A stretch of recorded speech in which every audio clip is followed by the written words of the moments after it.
Kane, it's 1-0. We're fucking down. 13th in the championship. The takeover happened as I said it would. People will be. Oh, when have we got Leeds?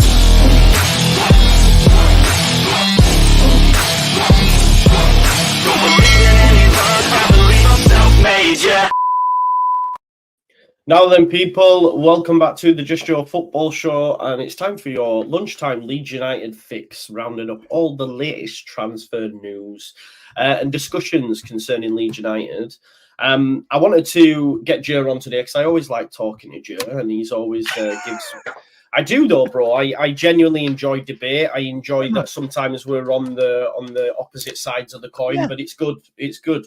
And obviously, there's a lot of noise coming out in the last 24 hours about exits, and Charlie Cresswell all but confirmed that Farke said if we get the money, we're willing to sell. Chris Moore's over in Dubai, I think, warm weather training. Hibs, yeah. And then talk this morning of Lewis Bate potentially being allowed to leave. So I wanted to have a talk about that. And we'll touch on any sort of incoming news if there is indeed any out there. Please do smash a like on the video, folks. Make sure you subscribe to Jer as well, at Jer Leeds United The View. Get your comments in, hit the notification bell, all that jazz. Jer, how are you first and foremost, mate? We've got to talk about Jesse because I know we briefly spoke over WhatsApp yesterday. Yeah, I wanted to know your thoughts on the Jesse Marsch interview. There was a lot of words, wasn't there? There was just I was halfway through a text to you saying, "Well, that's a ton of words, and I don't know if I know any more than I knew before." Yeah. Jesse's an interesting character because, and I'll be very honest about this, and I did say this to you yesterday, there's a lot of things Jesse says that I really like. There's a lot of insight that he gives that I think he's correct in. There's a lot that I don't agree with, and there's a lot that I think he gets wrong.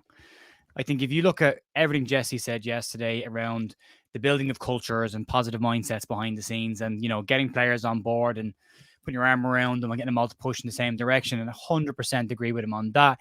When he talks about building a successful club and wins being a byproduct of that, again, it's something that I listen to him talking about and go, yeah, he's 100% on the money. He's dead right about that. Yeah. But what he's missing is that's one part of it. You then have to have good players, which he had at Salzburg, but not so much at Leipzig.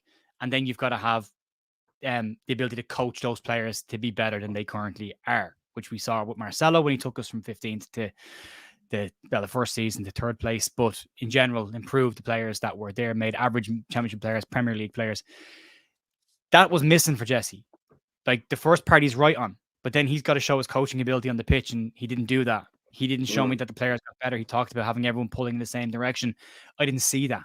Yeah. I saw a very fractured side last year. I saw inconsistencies which don't add up to what he's saying. So, as everyone has already said, Jesse Marsch talks an incredibly good game, and he really does. And I'm not surprised he's walked into interviews and been offered jobs. Not even slightly surprised based on, I mean, he has his own data team. He pays for his own data team and his own scouting team. So he goes into all these interviews more prepped than anybody else would be. You know, of course. So if we didn't know him, Jer, and you heard him talk for the first time, you'd be like, "Oh, this guy, he's a good guy." I was like that when he came in. Yes, when he first, I was like, "I'm all right with this." Yeah. But I don't see the similarities to Marcelo. I don't see the tactical connections with Marcelo. I don't see how the players could be overtrained, but cover more distance under him, but you'd be less trained. We saw a team that was unfit last year for predominant, and we saw the real impact of that towards the back end of the season. Like, he talks about being able to run for 90 minutes and recover the ground, but it's not just that. It's be fit enough to actually go through an entire season. And Leeds weren't. And you saw that towards the back end of the season when the wheels fell. He said that when he left, the wheels fell off. The wheels were already coming off.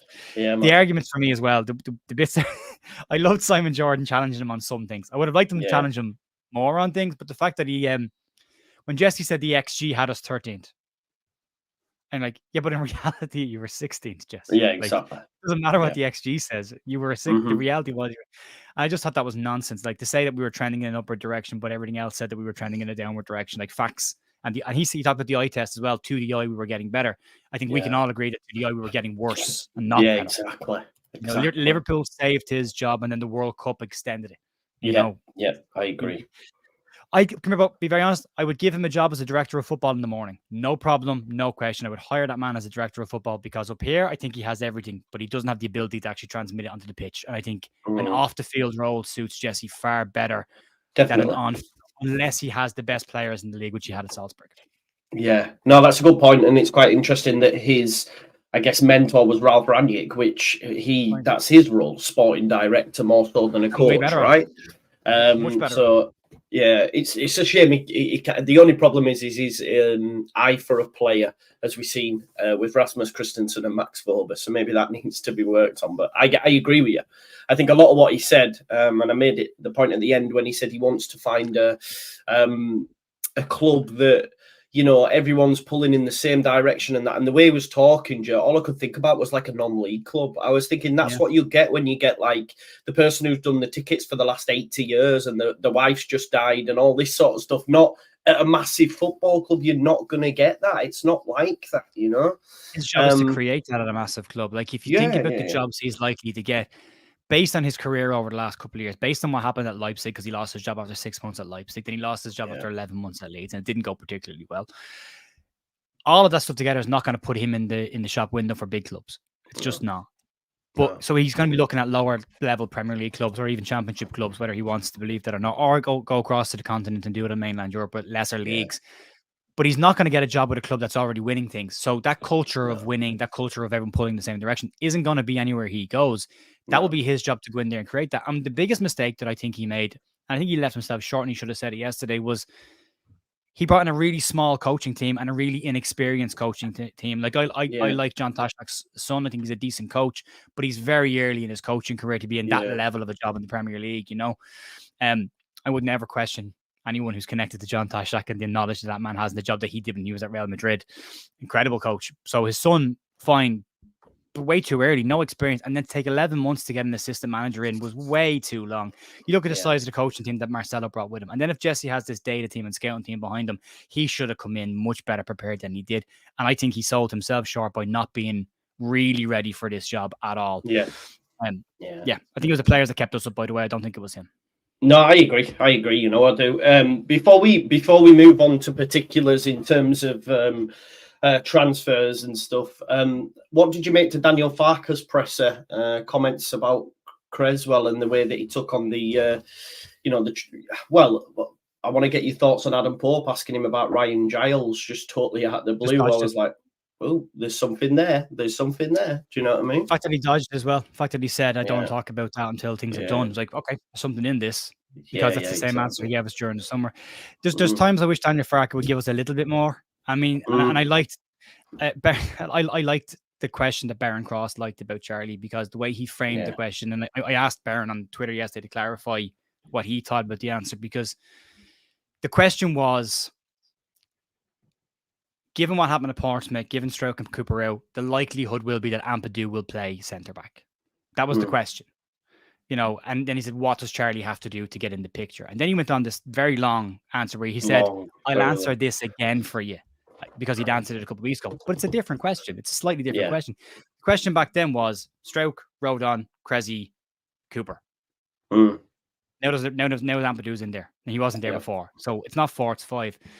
So we kept talking about these 4 defenders. He's the 4th choice, he's the 4th choice, he's the 4th choice. And one thing that should also be clarified, he made a point of saying it wasn't his attitude. It's not an attitude. It's a focus. He's not focused on games. Like, he's clearly upset that he's not in the squad and he's not playing games. So he's obviously getting... We talked about this on your show a couple of weeks ago about the players that are not in the squad and they're sitting on the bench and who will know over the course of the year, well, I'm not getting many minutes.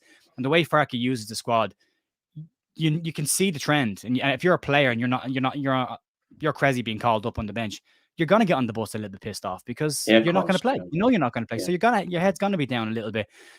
I think Farke sometimes goes in too hard on the young players. I heard what he said about Sonny Perkins last week as well. I thought he was extremely harsh on Sonny Perkins, given what the Oxford manager then came out and said about Perkins, that he trained excellently, he had a fantastic attitude.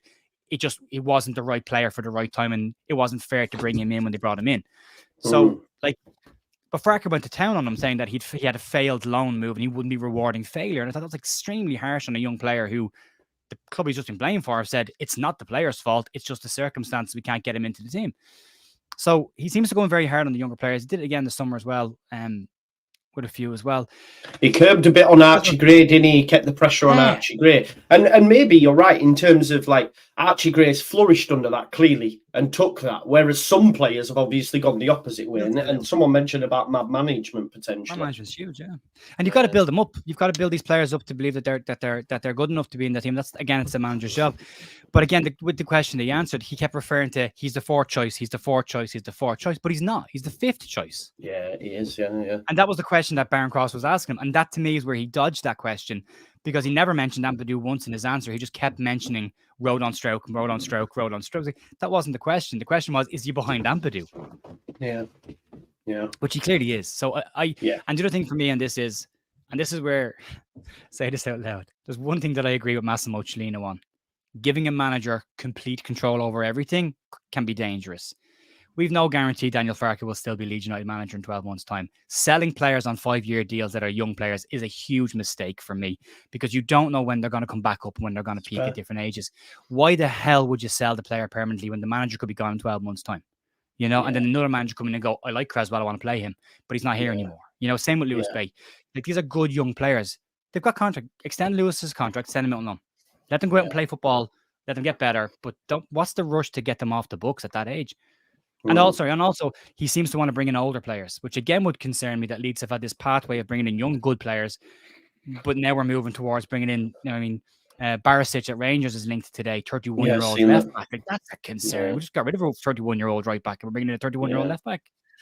So those kind of things worry me a little bit, but I know Farke likes to play both sides and kind of just sit on the fence a little bit. 100%. But I just don't know what the rush is to get rid of Cresswell. And again, to be very clear, because people are saying it's attitude, he didn't say that. In fact, he said there was no major issue. It's just focus. So he did say that. But focus is important. But clearly he's not focused on it right now. And I think as well, I think potentially he may have gone even harder into him because he'll know what his dad put out as well. And listen, Daniel won't want his authority being questioned, and he'll see that as a bit of a jibe. He'll be annoyed at Charlie for allowing his dad to do that, even though he probably doesn't have any control over it. But you know for a fact, you know, a manager, anybody doesn't take to that. We will touch on it more on whether or not it's the right decision to let these leave. I have put a poll in the chat, folks. Are Leeds right to let Cresswell and Bate leave? 56% have said yes up to this point, 44% no. It'll be interesting if that changes throughout. But the first thing I just want to bring up, where is it? There it is of course you mentioned it there about Lewis Bate. Darren Whitcomb, who I think is for the Mirror, but he's mentioned a few things this window on Leeds United, Ari Roberts and Mepham and stuff. But he said Leeds are looking to offload Lewis Bate this month. The midfielder impressed in League One on loan at Oxford last season, and by all accounts, it looks like it could be a permanent deal as well, Joe. Are you surprised? Because listen, I spend quite a bit of time on social media. There's lads on social media that know the game much better than me that wax lyrical on Lewis Bate and say he could do a great job in this side. He was well thought of at Chelsea. It was a big coup for Leeds United to get him from Chelsea, in all honesty, and then to see him come in, barely play, then be sent out on loan, and now we're hearing that the club are just in a sense saying, yeah, it's a failed move, if you like, and we're willing to move him on. Does that surprise you? Especially when we're light in midfield as well. Yeah, it's this is my major concern with Daniel Farke. My pretty much my own main criticism is how Daniel Farke uses the young players, and I do understand that he's in a position where he has to potentially win every single game, so therefore he can't really gamble on giving young fellas a chance. But when we get into the Premier League, or if we get into the Premier League next year, he'll be in the same situation. He'll be trying to fight a relegation battle, or keep Leeds away from relegation, so therefore can't play the kids then. Yeah. Or we stay in the Championship and he still can't bring us on because he wanted to get promoted again, so it's the same thing. So the Lewis Bate one's interesting. I thought he had a very good preseason with Leeds. I watched all the preseason games. I thought he was, especially against Manchester United, I thought he had a smashing game in that game, just running. You're looking for a player who can find these threaded passes. He was very, very good at that. You listen to what Carl Robinson said about him when he was at Oxford with him last year. He said it's not a matter of if Lewis Bate becomes a Premier League player, it's a matter of when Lewis Bate becomes a Premier League player. He said he's a top player with all the attributes to be a top player in the game. nothing has suggested anything has changed since then. He just hasn't gotten the opportunities to play. The other thing as well is you can play all the training matches you want. You can do whatever you want in training. Farke talks about training like you're in a Champions League final. Yeah. But the reality is, and I've played the game and you've played the game, and people that have played at any kind of level will know, not everyone trains well. Not everyone has, sometimes you just get through. I hated training most of the time, but I tell you what, when I got a chance to play in a match, I went for it. But these kids aren't getting chances to play in the matches. I mean, Bates in and out of the under-21s, when he has played under-21s, he's played really, really well. Like, there's a player there.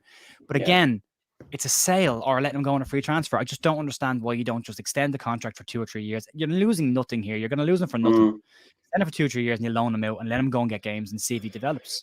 Yeah, and this is a great point as well with Ron D. He says we are creating, and that is so true, right? If we do let these players leave, especially when you consider Niall Huggins as well, Joe. Niall Huggins was the championship player of the month a couple of months ago, and he was he was deemed not good enough by Leeds as well. And then you look down at MK Dons, and you've got Max Dean, who's their top goal scorer in League Two.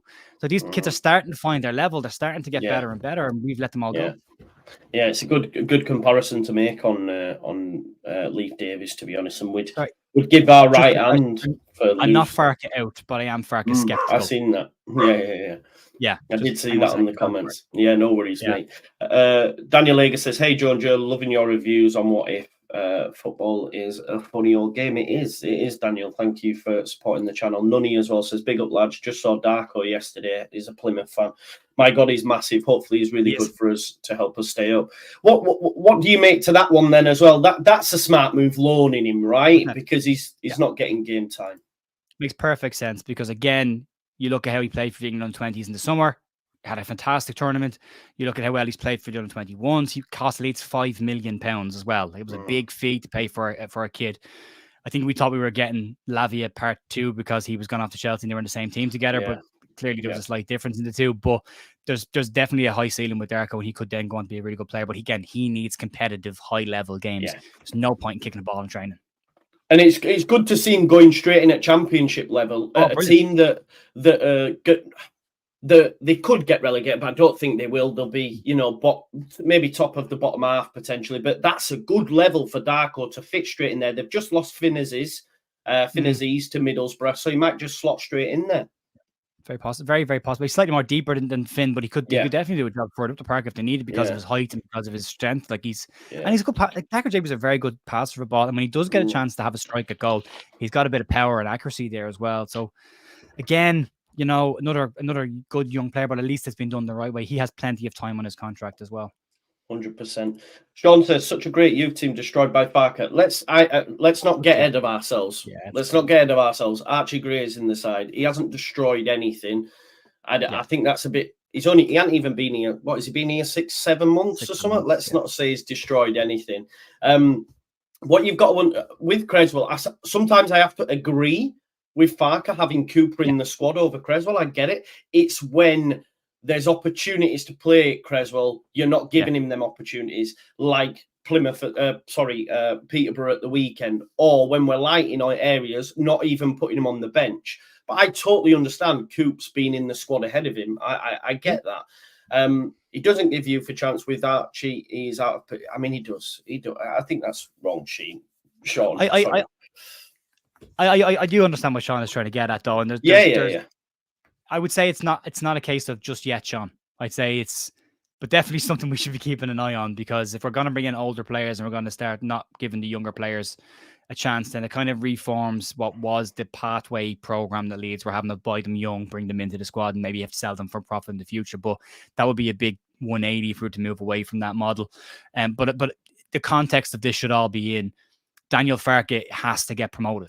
He has to, or he's going to lose his job. It's that simple for him. So for Farke's sake, he's just putting the best 11 players out in the park that he can put out, which is why there's a lack of rotation in that squad as well, because he's trying to just put the best 11 on the park and win every game. And I do understand that to a degree, but that's a very short-term thinking. You've got to look at the long-term as well. And a manager, again, Simon Jordan said this to Jesse yesterday, a manager has to be able to look at the entire setup. Like, there has to be a connection to the youth path there. Archie is an outlier for me. He's not a case in point. Archie's an outlier because he's a 17-year-old kid that just happens to be miles above his level as age group. What about Mateo Joseph, though? But there's another one. I would have liked to see Mateo Joseph get an awful lot more minutes. I mean, when Pat Bamford was struggling for form early on the season, Joseph was hanging on, like, Murphy, get in here. Sorry, I've got builders in my house, so my dog keeps trying to go downstairs. So it's all good, man. So there were times where I thought he could have brought on Mateo Joseph when we were winning games. Same with Cresswell. When you're 4-0 up against Huddersfield, they're the games to bring these kids on, give them 40 minutes, half an hour at least, bringing them on for 5-6 minutes. Mateo Joseph is a finisher for me. Every time I've seen him, he's looked like a very good finisher. I know he had the breakaway chance at the weekend where he kind of fluffed his pass a little bit, but these players need runs of games, consistent run of games. And again, Joseph's not playing during 21s all the time, so that's being broken up. Farke has this, he's referenced it, his match preparation squad. And the way I read into that, and I could be wrong, but the way I read into that is he has the 11 that he's picked, which he'll probably pick on a Thursday for Saturday, and then make players aware of that. And then he'll have another 11, which will set up the way the opposition are likely to set up. And in that, we know Cresswell's in that 11. We know Gelhardt is in that 11. But I also think that Mateo Joseph is in that 11, and he doesn't want to. He needs them for the first team. But that's great for the first team. But that doesn't help these young players to get better. And that's my concern. That there have been opportunities this year to give. And I don't want to see all the kids coming in for cup matches. No, of course. But I think I said this before. You put in a player like Mateo Joseph and you surround him with 10 of the normal first team players, then you're supporting that player and you're giving them the best chance to be successful. Putting him in with all the kids together, you don't really learn anything. But there's been opportunities this year to use them and he hasn't used them. And I think the longer the season goes on, the harder it's going to be for him to use these players. So I think we'll see less and less. I would like, again, either Mateo Joseph gets more minutes off the bench, which I don't think will happen now because Paddy's finding form and he's likely to start the weekend. Pirro will be behind him and Rutter and then Gelhardt and Joseph. So let them go out and get games. Loan these kids out and let them go and play football. Would you loan Mateo Joseph out? Would you loan Mateo Joseph out? I'd like to see him go out. Yeah, I would. Yeah. Either play him or send him out on loan. That's where I sit with this because I think there's a good player in there, but we need to see it properly. We don't really know any of these players. I mean, Darko JB at a championship club is going to be a real test. That's going to be a real one to keep an eye on. You know, we know Cresswell did it last year at this level. You know, Farke even commented on it yesterday, how great a season he had, one of their better players. So they need to go and play these games in this division to be seen if they actually are at that level. If they are, then great, bring them back in and get them involved. But how they're going to get involved in the next 2 years if they're not playing, I don't know. Exactly. Another that's going to be leaving is Chris Moore. Chris Moore, listen, he played in pre-season against Manchester United. I thought he looked all right. He's been smashing it for the under-21s, but has been allowed to leave. That doesn't surprise me all that much. Does it you, Jer? No, I think it's the next step in his development. He's rated very, very highly. He's captained the under-21s this year. He's played it right back out of position several times. When I did the interview with Scubala earlier on this year, we talked about Chris Moore and he talked about how the players really stepped up as a leader and developing really quick. I had a sneaky little text to Brian McDermott yesterday because he's the Hibs sporting director now. And I just said, I see you. Oh, is he? Okay. Yeah. So I said, I see you nicking Chris Moore. I was trying to help him out with a player that I know, trying to get a player that I know across to him. But we were chatting about Chris Moore for a little bit. But it's a good move for Chris Moore. Scotland, I think, is a really good opportunity because he'll play in front of decent crowds at a level that should be okay for him. We've sent quite a lot up there, haven't we? I think we sent Ryan Edmondson up there. There's a few that we've sent up to Scotland. Yeah, Ryan Edmondson didn't do as well as I thought he would do when he went up there. But I think Chris Moore's got a bit about him as well. There's a tidy looking, and he's a centre back naturally. So you've got another option there coming back in. Yeah, no, exactly. This one, mate. This one's the big one in it. Charlie Cresswell. Let's talk. What do you think? Regardless of like what Farke, there's clearly an issue there, and he made it sound like Cresswell believes he should be playing, and I totally get that, right? I do because he's spent a season on loan at Millwall, done well, come through that. And then I think we all expected him to start. Then we bring in Joe Rodon, and if we're being honest, Cresswell's not going to start over Joe Rodon. No. But we're not asking him to start. We're asking, and I guess Charlie's asking, at least play me at some point, which is what his dad did on social media. How do you see this one developing, mate? Like, because I think he gets sold with potential of, sell-out clause, buyback clause, even things like that, because it almost feels now that the relationship between his camp and Farke might be broken. So therefore, but I agree with what you were saying. If Farke gets the Prem, history tells us he doesn't do well there. So if after 10, 15 games we're struggling, the 49ers will push the button on Daniel Farke and bring in someone else. At that point, like you said, Cresswell could be smashing it and a new team in Championship, and everyone wants Cresswell next season. And that's the issue that we have. So how do you see it developing, mate? What's going to happen? Come February the 1st, where's he going to be? My head would say Farke sells him. my heart would say Leeds need to be, the 49ers need to step in ahead of Farke on this one and go, you're not selling a kid that we just put on a 5-year contract. You're not selling. He's got so much time. Why would we do that?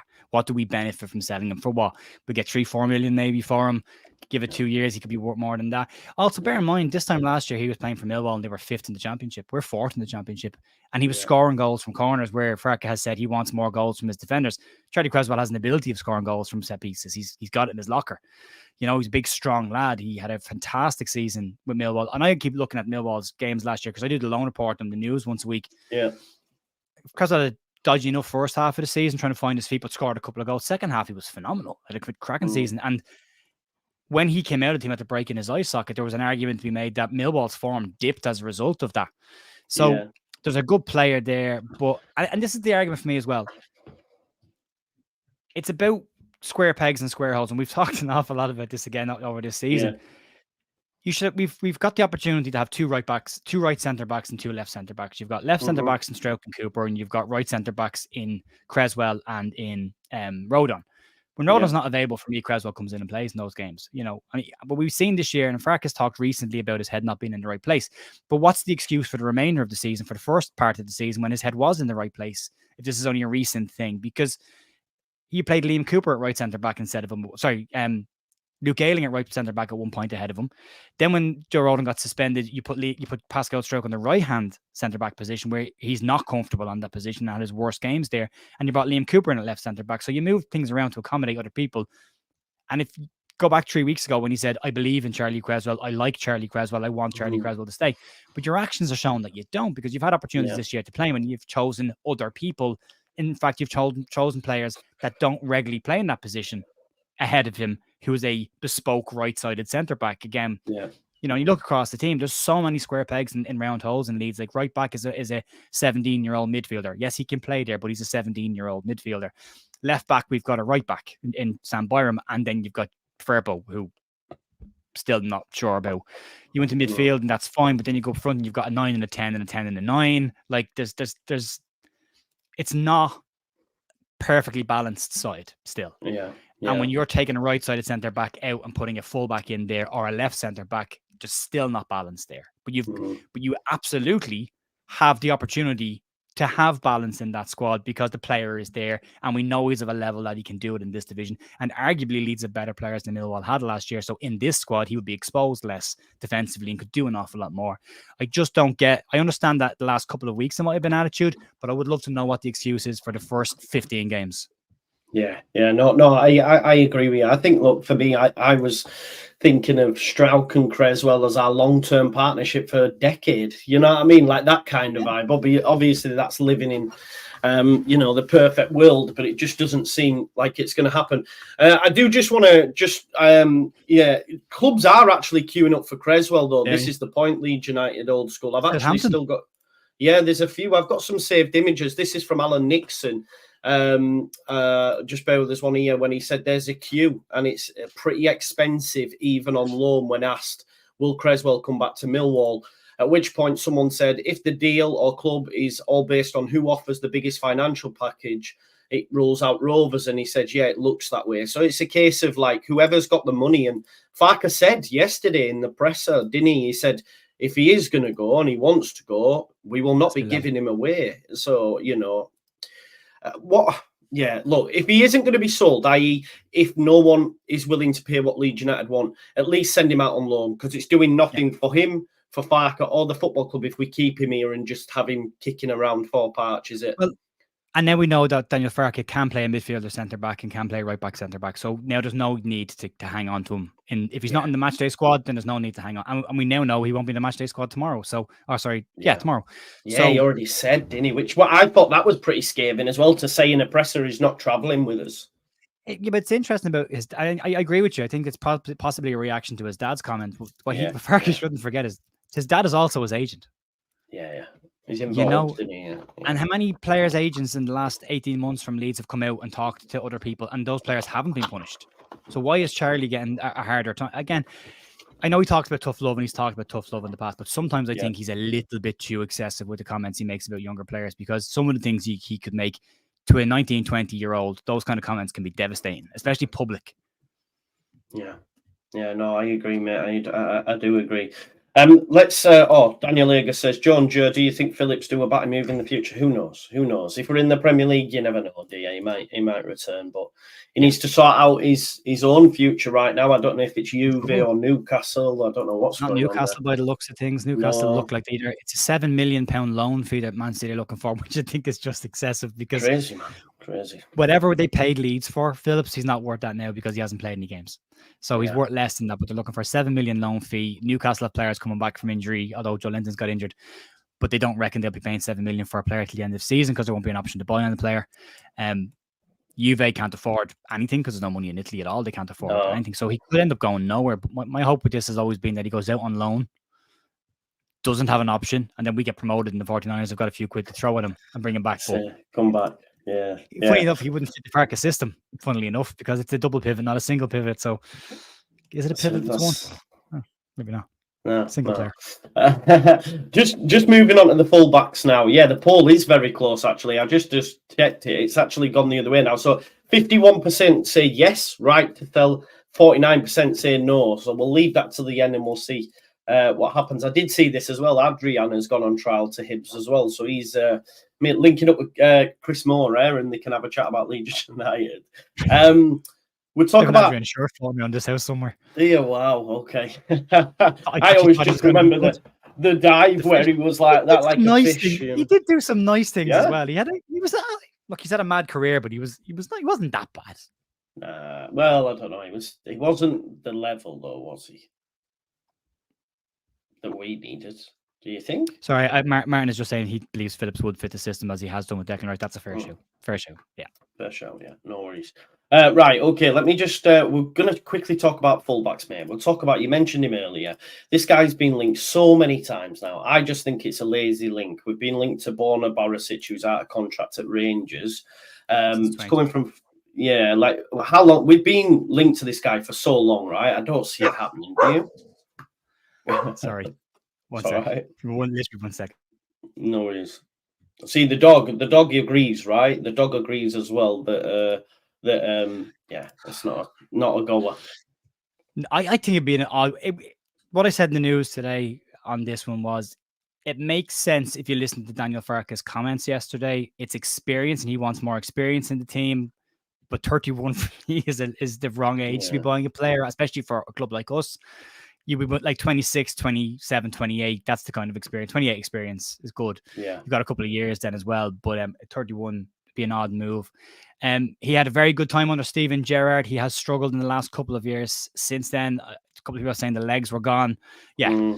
I don't know if that's necessarily the case, but Stephen, you know more than I will know on this. But if you look at Glenn Kamara and my Glenn Kamara is an average midfielder comment in the summer, that was based on Glenn Kamara. You look at Glenn Kamara over the last 2 years since Steven Gerrard left, and he didn't look the same player, and he was out of favour at Rangers, and we managed to get him. So if Barisic is the same situation, it could reignite his career, fine, but this would be a very short-term move.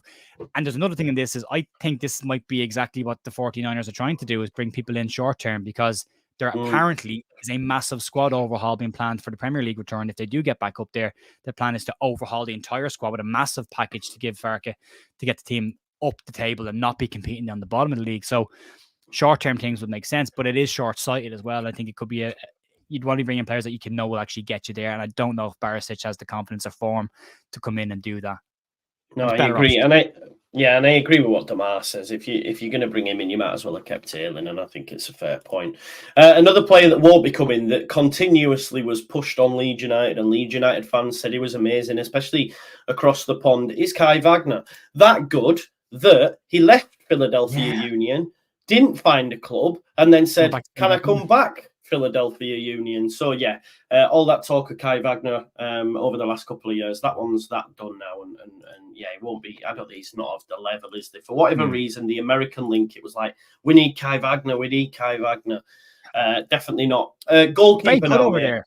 He is very good over there. He was MLS Team of the Year, and he did have the most amount of assists in the entire season, and that's from a fullback again. But we've seen this before with fullbacks. We actually need fullbacks that can defend, because Junior Firpo is very, very good going forward. He's just not very, very good at defending. No, he's definitely not good at defending. I still stand by that point. Actually, let's stay with the defence, because This again might be another reason why a button's not being pushed. But Vincent Kompany in his presser today was asked about Roberts and basically said, we will not be talking about that until next week. Obviously, Burnley play tonight against Luton, and then they don't have a game for 10 days because it's like that mad winter break, isn't it? Because we've got first round 5 games this weekend, 5 games the next weekend. So everyone gets a break. So you would imagine during that break after tonight's game, we might see some movement on the Conor Roberts front, Joe. Yeah, he said that he's doesn't want to be distracted by this, and he's got too much on his plate right now to worry about with the Luton game being a must-win game for them. And they will sort out Roberts' future in the coming days after that. He said they did a 9-day or 10-day break, and we would discuss it during that period of time. And again, if you go back to Farke's comments, it could be lining up with exactly what he has said about, we'll have something soon, but we just got to be a bit patient with it. Yeah. How do you feel about that one, mate? Yeah, I was going to say, I think it's good. Yeah. I always have a concern about too many loan players because I said, if it doesn't look like we're going to get automatics, they can switch off a little because they're going to go back to their parent club. But especially if they're not, if they are coming in and there's no potential of maybe a permanent move at the end of it, that can be a situation. But 1 or 2 I'm always fine with. But I think he's a decent fullback. I like Ben Johnson as well. I really like Ben Johnson. I think there's a player who's got lots of Premier League experience under his belt at a decent level and could be more available even than Conor Roberts. But Roberts is good. Conor what do you make to that? So, because the thing is, West Ham are so light now. Mohamed Kudus has gone on to AFCON. Jarrod Bowen's got injured. There's talk of Ben Rama potentially leaving. Pablo Fornell's leaving. Would you... Because the mad thing is, a lot of us now say, if we can get decent money for Nonto, you sell. Would you... Because there's a claim made, but if you were Leeds United, would you try and get Ben Johnson by using Nonto in some capacity? Say, right, well, we'll accept less, and if you give us Ben Johnson as well? It's a possibility, but they won't be still giving us a hell of a lot of money. I don't think they will. I mean, if you think about it, they value him at around £30 million. Ben Johnson is definitely not rated anywhere near that amount of money. Like Ben Johnson hasn't played 1 Premier League game this season, so I mean his value is pretty low. So what is it going to be? 25 million plus Ben Johnson? I don't think that'll happen. I think it leads to anything less than 20 million for William Nonto, unless there's a future clause put into that sell on. That would be a smart move. I think Nonto's form has kind of maybe softened Leeds' approach on the player and saying, well, maybe when the pressure is on him, maybe he's not the player. He's a kid still.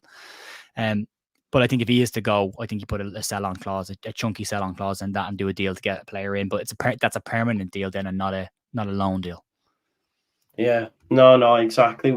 And again, Ben Johnson, you mentioned that a loan deal though, right? But his contract's up this year, so I don't know how that's going to work, Joe. I don't know if you see. I think it's the same as Robin Cox's situation. You sign a loan deal until the end of the season, and then you renegotiate a new contract with the club. Then, but at the same time, that player can still negotiate a pre-contract agreement with anybody else outside of the UK. So he could come and play for you for 6 months while being negotiating a contract for his next move at the same time. And again, is the player's head in the right position when you're in the middle of, already sorting out your next move, So but he's a good player as well. And I think if Leeds could do a permanent one for him, that would be great, And again, his fee would be even less if he's only got 6 months left on his deal. Yeah, no, exactly. Yeah, he has. But I agree with what Martin said as well. I've seen a lot of people on social media give it the old meh. I think it's a great signing for Leeds United at this level. He played against Brighton in the not too distant past. I thought he looked good then. And I like him, and I think he'd smash it at the Championship. Let's be honest. I think he'd be. I like Jed Spence. I think Ben Johnson is a slightly more exciting fullback than Jed Spence. I think he'll give Farke what he wants up and down, and he can play on both wings. That's important as well. Because look at Max Aarons. He tried to sign Max Aarons, who can play right and left back. He signed Sam Byram, who can play right and left back. Just clearly a pattern there. Ben Johnson. Oh, sorry. That's Ben Johnson. That's the sprinter, isn't it? Johnson playing both. Oh, it's Ben Johnson. Sorry, Ben Johnson. Yeah. The American sprinter. But he can play right back and left back, and he's played in midfield as well in his career. So there's maneuverability with the player there as well. So from Farke's perspective, it's a player with options. Yeah, no, for sure. A lot of people mention his positioning. I don't know nothing about that, but I spoke to Lawless yesterday, a West Ham fan, and said good player, can play right or left, and probably not good enough quite yet for the Premier League, but definitely too good for the Championship. So that's the kind of player that we need to be bringing in on loan, in all honesty. This one, mate, just to finish up, the goalkeeper, Dragowski. Now, this is one, to be fair, and I have to give props to Andrea, that before this story was announced, a couple of days before, he knows, or his friend of his agent, and apparently Dragowski does want a move to England. So I think he's just putting the feelers out. No, Hull City need a goalkeeper. Leeds United could potentially need a goalkeeper. Do you envisage Leeds United bringing one in? I do. I think they see Meslier long-term future at this club, as much as that might pain a few people. Yeah. I can think exactly who it'll pain. I don't see Leeds bringing in a goalkeeper. I mean, no. Chris Klassen, who I'm not a massive fan of. I know just people clamoring to keep him in because he's done nothing wrong. He hasn't been tested. He's had very little to do. Leeds have done a good job protecting him. So no, I don't think Leeds bringing a keeper. Darlow's back in 5 weeks anyway from his broken finger, and Melia's back this week. I think Leeds will be fine, unless it's a case that there is interest in Melia of a decent fee abroad, and then he might go, and then bring in Dragowski. Dragowski's a good goalkeeper, and apparently the issue with him is the club can't afford his wages anymore, and they need him to leave. They've actually taken him out of the team because they need him to move. So they're actually planning for a future already without him. They're taking him out of the team. So, but a very good goalkeeper, played for Fiorentina as well, and was good there. Could be a decent Premier League goalkeeper as well if Leeds decide to change their keeper when they do go up. But there's still question marks around Meslier maybe in the Premier League. But I wouldn't be making a move on that position. No, definitely not. I wouldn't. Far more important positions. Yeah, definitely. With a view to the weekend, we've got Cardiff. Not done well away from home in the Championship of late. Can you see us getting 3 points in this one? We have to, don't we? We do have to. We have to. I think if we win, fine. We should. Team should still be. I think we can pretty much pick the team for the weekend now. I think it's really obvious what's going to happen. I think you'll have Melia back and goal. You have Archie right back. You'll have Ampadu and Rodon playing centre back. You'll have Firpo at left back, Gruev and Kamara in the middle, and then James, Somerville, Jorginho in the 10, and Bamford in the 9. I think that's what you'll get this week. I think it kind of picks itself, which is a little bit worrying that it's that predictable. That you could predict that lineup pretty easily. Byron, though, I've just watched the training video, and Byron was doing a lot of work running. Maybe, but Firpo got 2 assists, didn't he? So. But this is the thing. I don't measure a defender on goals and assists. I measure them on clean sheets and defending. You know, I don't care if he's got 15 assists in a season. Same with Leif Davis. Like, great, he's got a ton of assists, but can you defend? You know, and that's your job, is to stop the ball going in the back of the net. But I think we should have enough to win the game. I think if we lose the game, I think Farke, there's question marks around Farke's position then, because that's another away defeat. Well, they're away defeats when you've been backed to the amount of money he's been backed for this year. You've got the players you wanted. You know, you've picked this squad that you believe in. This team is supposed to be challenging for automatic. You can't keep using August as an excuse anymore. Like I did it. I think we dropped something like 15 or 20 points after August. So if you give him August, like he asked to be given that, we've dropped way too many points since then, and especially recently. Leeds have to win tomorrow. A defeat is a disastrous result because it's now no longer just the top 2. We've got to get ahead of Southampton as well, and we've got to watch what's behind us as well. So a defeat can't happen. A draw would be a bad result as well. We need to go and get 3 points, especially against. If we can't beat these teams, Joe, what chance have we ever got of this team going into the Premier League? And if they do go there, this team actually being able to compete in the Premier League, because we can see goals, the poor sides. Can you imagine what really good sides could do? Yeah, no, we have to win, mate. We do. I think we need to go on a bit of a winning run now, like Southampton did, and see where that takes us. But yeah, I think just to finish up, folks, the poll, 52% think he's right to let Cresswell, Bate and Cole leave. So there you go. 48% said no, but very close. The fan base is torn, and only time will tell, because if Cresswell is allowed to leave and Bate leave and they smash it, and like was mentioned earlier on, maybe we'll have another Leif Davis scenario on our hands, but we'll have to wait and see. Jer, thank you for giving up your lunch, mate, and coming on.